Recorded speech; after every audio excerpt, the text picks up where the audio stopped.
नमस्ते to everyone, this is टिसिटी। आजको यस भिडियोमा स्वागत छ। आजको यस भिडियोमा हामीले कम्पलसरी क्लास 10 को कम्पलसरी म्याथमेटिक्सको लागि क्वाड्रेटिक इक्वेसनको लागि नेक्स्ट भिडियो लिएर आइसकेका छौँ, जहाँनिर चाहिँ एक्सरसाइज पार्ट कन्टिन्यू गर्छौँ र एक्सरसाइज पार्ट कन्टिन्यू गर्दै गर्दाखेरि आजको यस भिडियोमा हामी क्वेसन नम्बर 10 हेर्छौँ है त। सो म ढिला नगरिकन क्वेसनहरू स्टार्ट गर्छु, किनभने 10 मिनटभित्र मैले एक दुईवटा क्वेसन गरिसक्नुपर्छ। किन भन्दाखेरि योभन्दा अगाडि मैले एउटा भिडियो बनाइसकेको थिएँ र भिडियो बनाउँदै गर्दाखेरि स्टोरेज खाइसकेर अहिले चाहिँ लिमिट भनेको 12 मिनट हो र 10 मिनटसम्ममा हामी एक दुईवटा क्वेसन हेर्छौँ है त। सो अब 10 यसले के भन्नु त भन्दाखेरि the difference of the present age of two sister is 5 years if the product of their age is 204। Find the age of the two sister. हेरौँ है, सिस्टरको कुरा आइरहेछ। सपोज हाम्रो दुईजना सिस्टर हुनुहुन्छ अरे, जो सिस्टरको सपोज एउटाको एक्स होइन, एक्सको म खतरा यो एक्स मान्दिनँ, म जे पनि मान्न सक्छु। सपोज जी माने एउटा चाहिँ G be the one sister and next sister be the K sister मानौँ जी। अब यो जी र एउटा सिस्टर छ र के भनेको अर्को सिस्टर छ, र दुईजनाको एज माइनस गर्ने हो भने डिफ्रेन्स गर्ने हो भने 5 years आउँछ अरे। अनि त्यसै गरेर if the product of their age is G into K, G के भयो होइन, ठ्याक्कै हाम्रो पनि मिलेछ 204। जी के बराबर चाहिँ कति छ अरे त 204 छ। अब यहाँबाट त तपाईँहरूले यो आफै गर्न सक्नुहुन्छ, यसको बारेमा म भनिराख्दिनँ। बी नम्बरले भन्नु the sum of the present age of the brother and his younger sister is 16 years। Find the product of the and if the product of their age is यति 63 years। सपोज यहाँ हेरौँ न, suppose मैले फेरि पनि मैले मान्दै ए एउटा ब्रदर बी एउटा ब्रदर अरे, ए र बीको प्लस गर्ने हो भने 16 years आउँछ, ठिक छ। अनि त्यसै गरेर नेक्स्ट स्टेपले के भन्नु भन्दाखेरि if the product of their age is 63।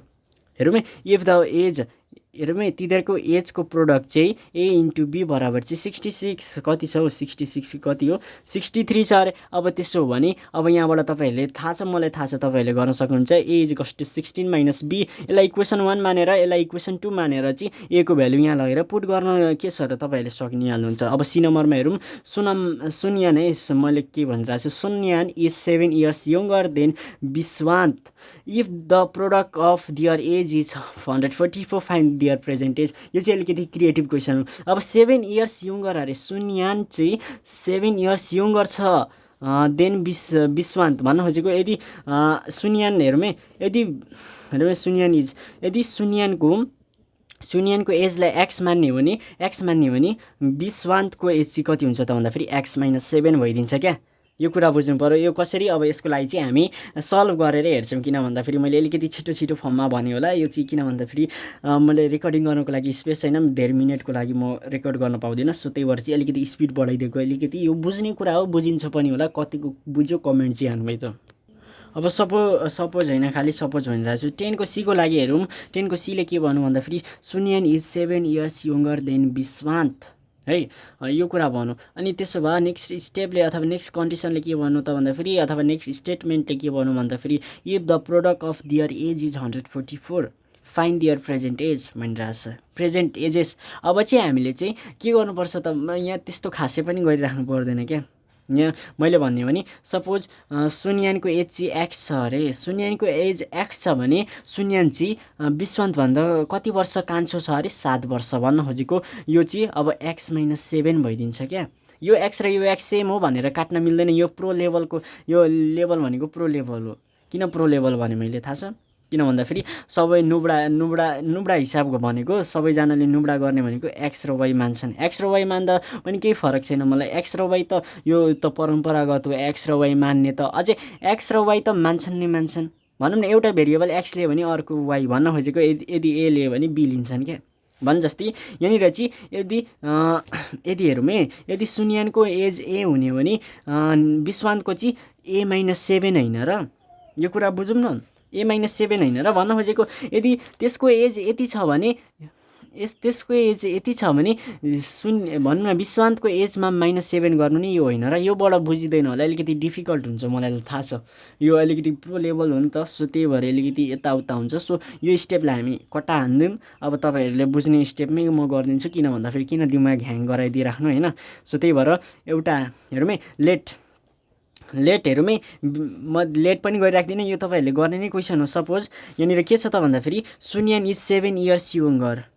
हेरौँ है, सुन्यानको एजलाई ए र विश्वान्तको एजलाई बी माने। अब त्यसो भने a = b - 7 अब त बुझियो होला नि त a चाहिँ b भन्दा चाहिँ 7 वर्ष कान्छो छ भन्न खोजेको a भनेको 0 हो b भनेको 20 भन्दा 7 वर्ष कान्छो भनेपछि यसलाई इक्वेसन 1 माने if the product of their age is 144 a product age of भनौँ न यहाँनिर तिनीहरूको एजको प्रोडक्ट चाहिँ 144 छ अरे अब त्यसो हो भने अब यहाँ इक्वेसन 1 बाट यहाँनिर इक्वेसन 2 अथवा यसलाई इक्वेसन 2 मान्दा नि भयो अथवा डाइरेक्टली b - 7 b = 144 यसरी लेख्दा नि भयो b² - 7b = 144 यसरी लेख्न सकियो b² - 7b - 144 = 0 अब फ्याक्टराइज गर्ने यसलाई गर्दा जस्ता तस्तै 144 हुनु पर्यो मल्टिप्लाई गर्दा र माइनस गर्दा फेरि 7 हुनु पर्यो त्यस्तो नम्बर कुनै छ कि छैन यो कुरा हामी सोच्दियौँ त एकचोटि हामीलाई थाहा हुनुपर्छ है त यस्तो कुरा यो फ्याक्टराइजेसनसँग मात्रै रिलेटेड छ यदि फ्याक्टराइजेसन जाँदैन भने क्वाड्रेटिक फर्म लाउँछौँ ठिक छ भनेपछि यहाँनिर 7b को ठाउँमा अब मल्टिप्लाई गर्दा 144 र माइनस गर्दा 7b हुनु पर्यो त्यो कस्तो नम्बर हो त 16 × 9 16 × 9 144 बट 16 - 9 = 7 यो कुरा हामीले यति त थाहा छ नि त हो भनेपछि यहाँनिर 16 यहाँनिर कस्तो लेखिन्छ त अब धेरैजना नझुकिम -16b अनि +7b हुन्छ 9b हुन्छ है 7b भनेर आएको 9b यो आफै गर्न सकिन्छ यो पनि मैले भनिराख्नै पर्दैन यो क्वेसनै हैन यो त अब डी नम्बरमा हेरौँ है डी नम्बरमा हेरौँ the differences of the ages of 2 brothers is 4 years भन्न खोजेको दुईजना ब्रदर्स छन् जो तिनीहरूको एज भनौँ न तिनीहरूको एज डिफरेन्स भन्न खोजेको माइनस गर्दा फेरि 4 इयर्स आउँछ अरे 5 इयर्स अगो अब नेक्स्ट क्वेसनले भनौँ 5 years ago if the product of their age was 96 find the present age suppose A चाहिँ एउटा ब्रदर र बी चाहिँ अब यसरी नै बुझ्नुहुन्छ ए चाहिँ एउटा ब्रदर र बी चाहिँ अर्को ब्रदर हो लेट यो ल्याङ्ग्वेजमा तपाईँहरू लेखौँ है आजको यस भिडियोमा त्यति ल्याङ्ग्वेजलाई खासै यताउता हेर्दैनौँ है त जस्ट हामी जस्ट तपाईँहरूलाई चाहिँ बुझाउने कोसिस गर्छौँ भनेपछि यदि ए चाहिँ एउटा ब्रदर हेरौँ the difference age of the 2 brothers A एउटा brother B suppose next brother भनेपछि तपाईँहरूले यहाँ मेन्सन गर्नुपर्ने हुन्छ solution here let A B the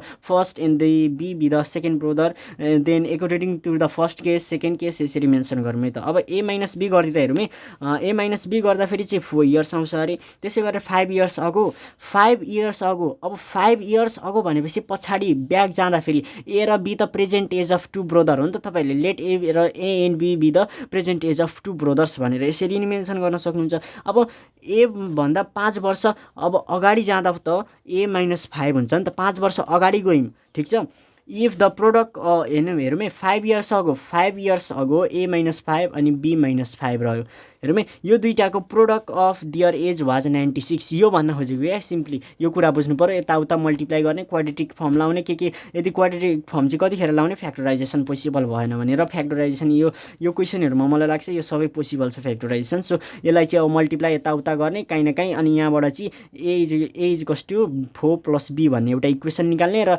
यहाँनिर हाल्दिने क्या सट्टा हाल्दिने सकियो अब त्यसै गरेर एफ नम्बरमा हेरौँ है म कता थिएँ ई नम्बरमा the difference of the age of 2 sister is 5 years after 4 years हेरौँ है अब यहाँ हेरौँ 2 सिस्टर ए र बी 2 सिस्टर हो यिनीहरूको एजको डिफरेन्स भनेको 5 इयर्स अरे आफ्टर 4 इयर्स भनेको 5 वर्ष अब अगाडि होइन पछाडि अब 5 वर्ष पछाडि भनेको फेरि यस्तो पछाडि होइन नि अब 5 वर्ष पछाडि चाहिँ के हुन्छ त अब 5 वर्ष पछाडि पक्कै पनि नेपाल खतरा होला भन्ने कुरा हुन्छ नि त भनेपछि 5 वर्ष पछाडि भनेको के हो त भविष्यको कुरा गरिँदैछ भनेपछि यहाँ सपोज ए - बी = 5 छ ए को भ्यालु 5 + b हामीले एउटा इक्वेसन निकालिहाल्छौँ ठिक छ यति इक्वेसन निकालिन्छ अनि त्यस पछाडि after 4 years if the product of their age become 104 भन्न खोजेको आफ्टर 4 इयर्स भनेपछि अब भविष्यमा जानु पाएर अब आफ्टर 4 इयर यो त प्रेजेन्ट एज हो प्रेजेन्ट एजमा 4 इयर्स थप्दा फेरि त आफ्टरमा जाने हो र तिनीहरूको आफ्टर 4 इयर्स को तिनीहरूको एजको मल्टिप्लाई चाहिँ कति छ अरे त भन्दाखेरि